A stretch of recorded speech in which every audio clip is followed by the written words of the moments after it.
This is the scary story about Christmas morning. It was Christmas Eve, and a girl named Jessica was in bed. She couldn't fall asleep because she was so excited for Christmas. As she laid in her bed, she heard a noise downstairs. Thinking it might be Santa, Jessica tiptoed out of bed and went downstairs. When she got downstairs, she saw Santa, or so she thought. Jessica said, "Santa, is that you?" But when Santa turned around, Jessica noticed that it was just a random guy dressed as Santa. But before she had time to do anything, the man jumped on Jessica. The next morning, Jessica's parents woke up and went downstairs.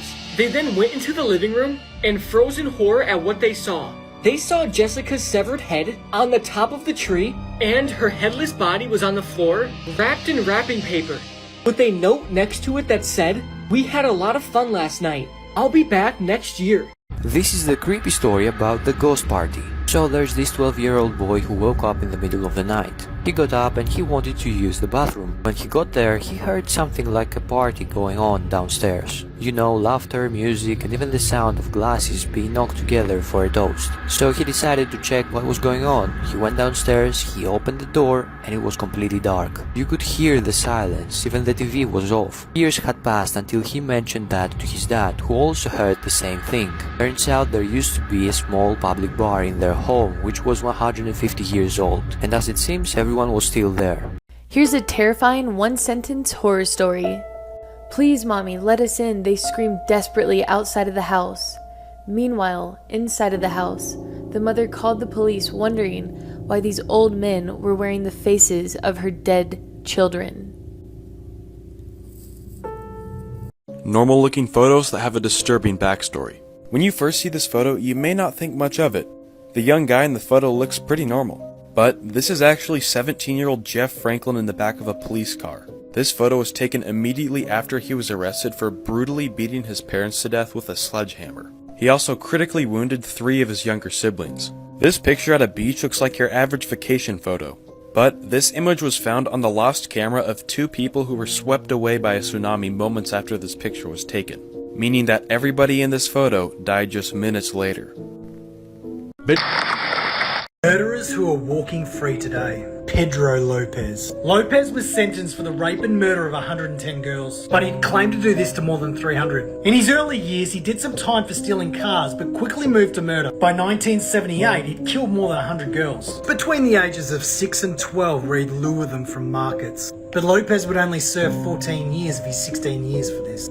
And when released, he moved to Colombia and then Ecuador, where he was killing 3 girls a week. He'd later be put into a psychiatric hospital, but only served 3 years. Because in 1998, he was declared sane and released on a $50 bail.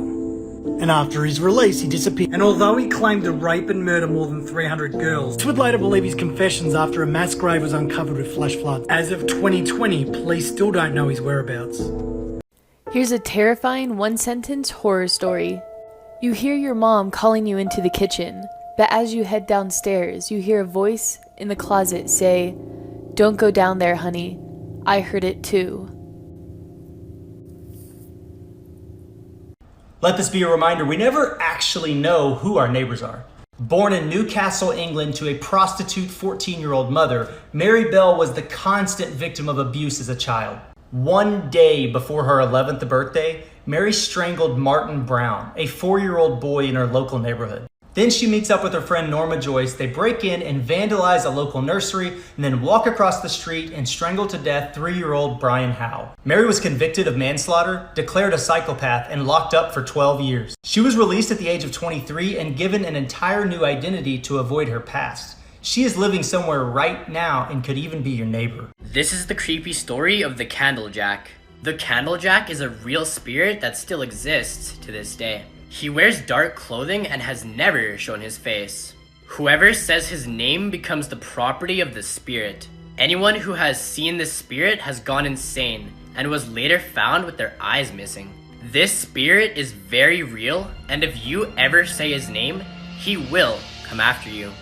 This is why you should never open your windows at night. A girl named Emma recently moved into a brand new house with her dad. She really missed her old house but knew her dad got a new job and it would help the family a lot. Her dad told her to go upstairs and unpack her things to make her room feel more like home. Emma started unpacking and started putting some paintings up. Her dad opened the door and said, "Hey Emma, I'm leaving to go pick up some more stuff. You're going to be here on your own tonight." Emma said okay and continued decorating the room. A couple hours later, Emma got really sleepy and decided it was time for bed. She laid down facing the window and fell asleep. Suddenly, she woke up to the most horrible noise coming from the window. It sounded like 3 large booms. She laid there scared until it stopped. Her dad came home early in the morning and said, "Emma, I'm home." She said, "Dad, there was something at the window last night." He looked confused and opened the window, and then the horrible noise came again. Her dad looked at her and said, "Emma, did you open this window? It can only be opened from the inside."